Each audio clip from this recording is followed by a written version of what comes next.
Hey everyone, my name is Arwa and I'm the founder of Heal Physical Therapy, a mobile physical therapy and wellness practice in the San Francisco Bay Area. My goal is to help older adults overcome the fear of falling so that they can continue to live an active and a healthy lifestyle.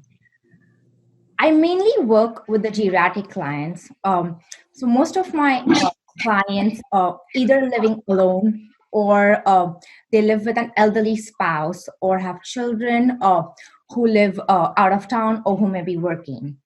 They often ask me questions about how do I find a caregiver or what to look for during the hiring process or what questions to ask during the interview.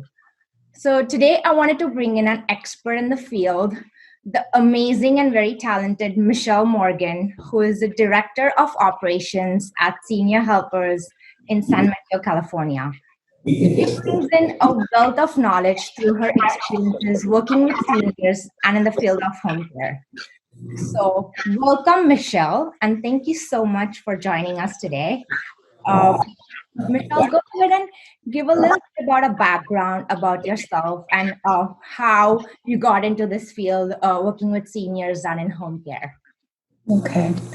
Yes, thank you for having me. I have worked in the field of home care for a long time. I actually got my start in this industry through personal experience with family members.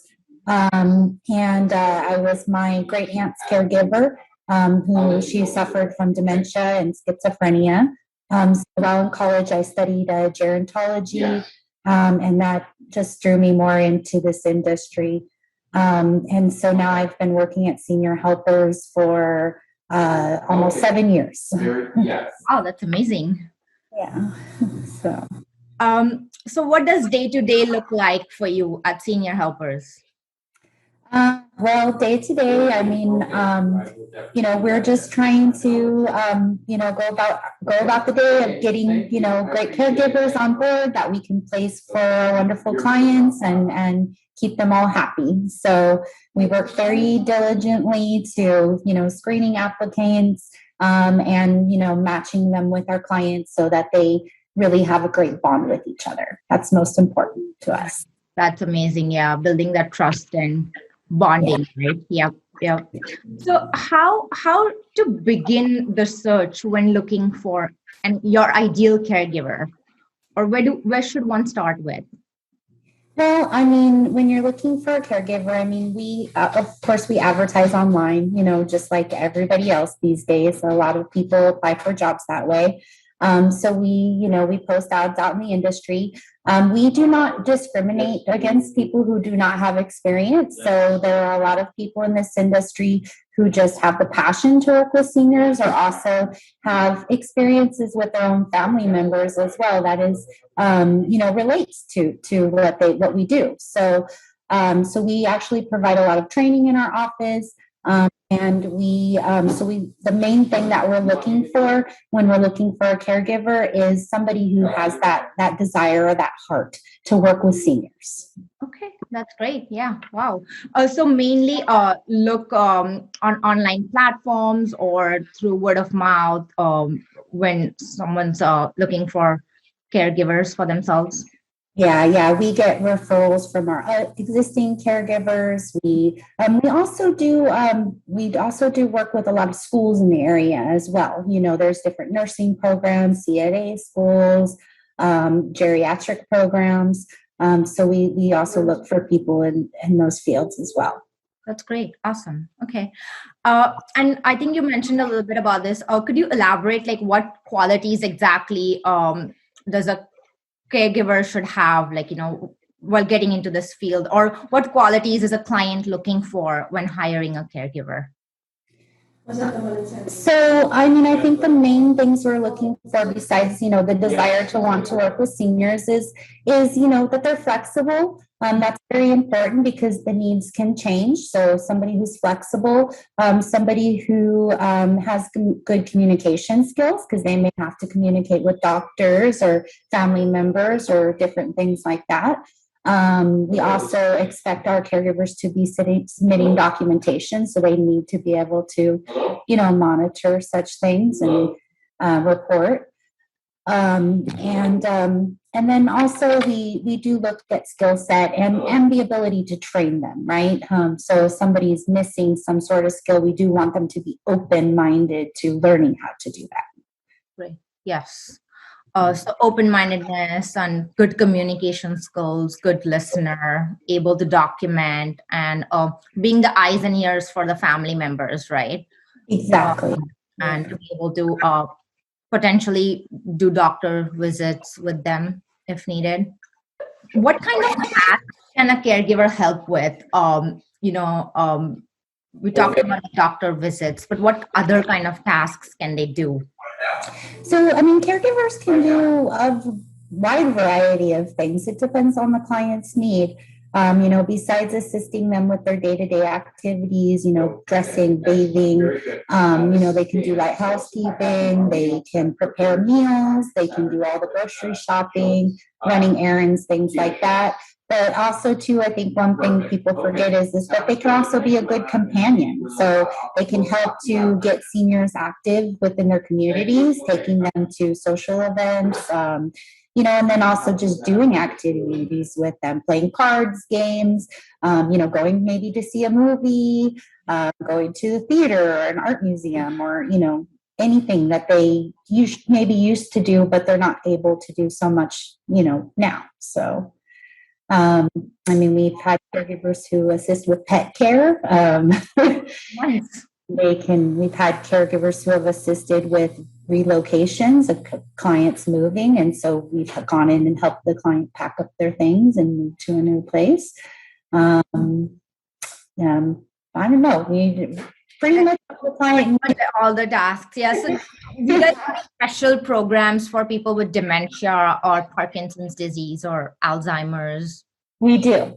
So we have a program that's called Senior Gems. It was developed by Tipa Snow, specifically for senior helpers. So we're the only ones who are using this program. We provide this training to our caregivers, and basically what it is she took gemstones and she matched them up to the different levels of dementia. And to make it easier to kind of identify that person and the things that you need to be looking out for when that person is in that stage of that disease. So, and also goes through and really shows you what happens to the person as they're going through dementia, how the brain is changing, physically changing, and the things that are happening to that person because of those physical changes. So it's a very powerful program, very, very helpful. And our caregivers enjoy it quite a bit, and they really find it helpful. So we're able to assess our clients by the gym level and then train our caregivers according to that. So they're in the same place. Also, it helps us to develop meaningful activities around that person during that stage of their disease. So letting us know the things that they're still able to do and focus on that rather than can't do. That's awesome. Yeah, just focusing on their abilities. Yeah, that's awesome. Yep. Nice. And we also do have a Parkinson's program, which Senior Helpers Office offers. Our particular office is still in the process of getting up and running with that program, but that is something we will be offering here in the future, near future, for our caregivers. Nice. Training in Parkinson's as well. That's amazing. So is this service reimbursed by insurance? So in general, the service is not reimbursed by insurance. There are insurance that are called long-term care insurance, and those insurance will usually pay for our services. Usually the requirement, though, is that the person does need some sort of physical assistance, whether it be with dressing, bathing, ambulation. So that is an option if somebody has long-term care insurance. They absolutely will reimburse for the service. And we'll submit all the documentation needed on their behalf for that. That's awesome. Okay, so you'll help with the documentation process and everything. Okay. Yeah. And then the other program that we work with is through the VA or the Veterans Administration. So we do work with them and get reimbursed for services for our veterans as well. Nice. That's awesome. Do you guys have caregiver services in the assisted living facilities? Yes, absolutely. So in assisted living, they're not always able to provide all the one-on-one attention that's needed for a resident. So we absolutely can send a caregiver into any sort of assisted living or independent living facility as well to assist with those ADLs. Nice. So somebody who's needing a private caregiver besides the assistance that they're getting over there. Yes, absolutely. And we'll partner with that organization. And, they usually require some sort of paperwork on the caregiver's behalf, and we make sure that that's all set up ahead of time. Amazing. Okay, awesome. Thank you. What are some of the benefits of working with a certified caregiving company versus a private caregiver? So your main benefit is that you have somebody who's supervising that person. So they're not just out there on their own doing whatever. So we actually have a dedicated caregiver manager who manages our staff. We have people who are going into the home to make sure that the care is being provided according to the care plan. And so the client doesn't need to manage that on a day-to-day, or the families don't have to worry about, is the caregiver actually doing what they're supposed to. We also, the other main thing is that, all of our caregivers, we make sure that they go through a process where they are registered with the state of California as a home care aide. They've been fully background checked, being submitted through the Department of Justice and the FBI, as where a caregiver working privately is not required to register with the state of California. They can just work on their own. They don't have to be background checked. Our caregivers are also insured and bonded. So if something were to happen, they would be covered. So, if there was an injury in the home or something like that, our insurance would make sure that was taken care of, as well as workers' compensation if the caregiver was injured on the job. If you're paying a private caregiver, then unfortunately you're liable for those things. So those are really the main benefits, besides the fact that if you are submitting to long-term care or something like that, Yes. I'd much rather with an agency than with a private caregiver. You'd have to do all of the work on your own, right? Yeah. And then also, like you mentioned, injury at work, right? Like say if they were helping somebody out of bed and they injured their back, which happens many a times, right? So that, having that security of workers' comp and covered. Yeah, totally. And also too, we make sure our caregivers are trained, so to try to limit. Right, definitely. Yeah. You guys are you guys like having monthly trainings on the different topics you cover, or what they're expected at the job, or is it more like as what's expected from what the client's expectations are?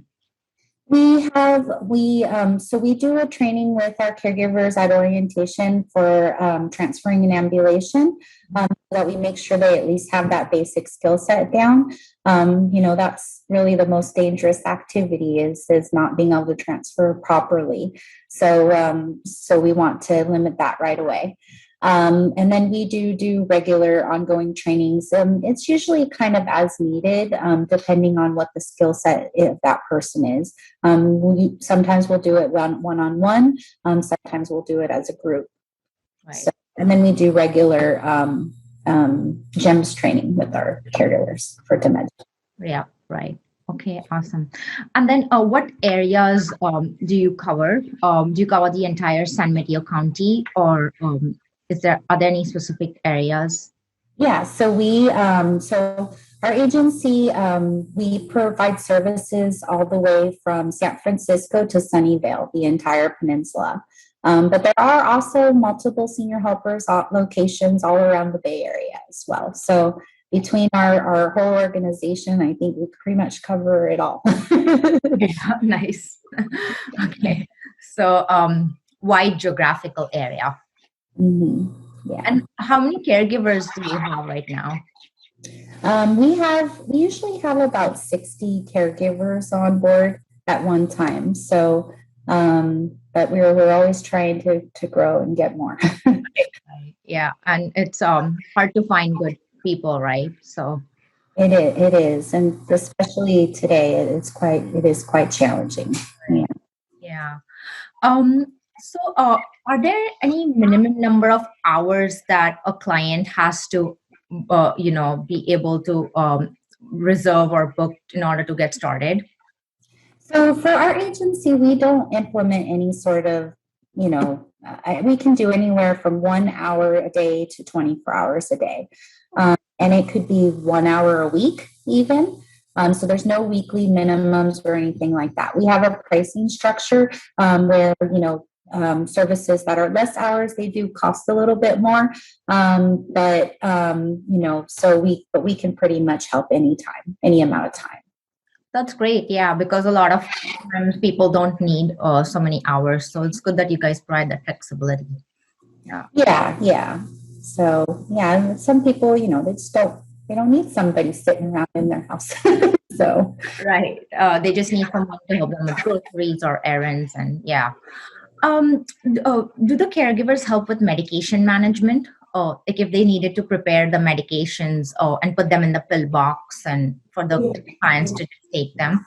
So, because we are a non-medical agency, we're not allowed to set up the pill box. What we can do is if the client's still able to on their own, the caregiver can assist the client to do it themselves by reading the labels on the bottle and telling them, which pills go in which day.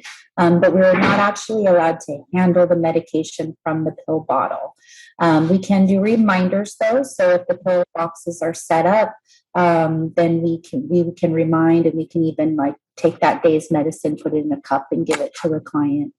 We do also work with other agencies that can do that for us, so we can help to coordinate medication management for that client. We will come and set it up for them. They could do it like once a month, and there are also a lot of pharmacies that will do this service for free as well. So. And one of my last questions, what if for some reason like a client doesn't get along with the personality of the caregiver or they don't like somebody? Yeah. Yeah, that does happen. Usually we do an initial assessment with the client, so we can get an idea of their personality, and we do try to make a good fit. And usually we do a pretty good job, but occasionally that person doesn't work out, and the client just needs to let us know, and we're happy to make a change. That's not really an issue at all. Okay. Awesome. So first the assessment is done by a manager, and then the caregivers are sent in. Yes. Okay. Got it. Are there any events where there are like two caregivers seeing the same client?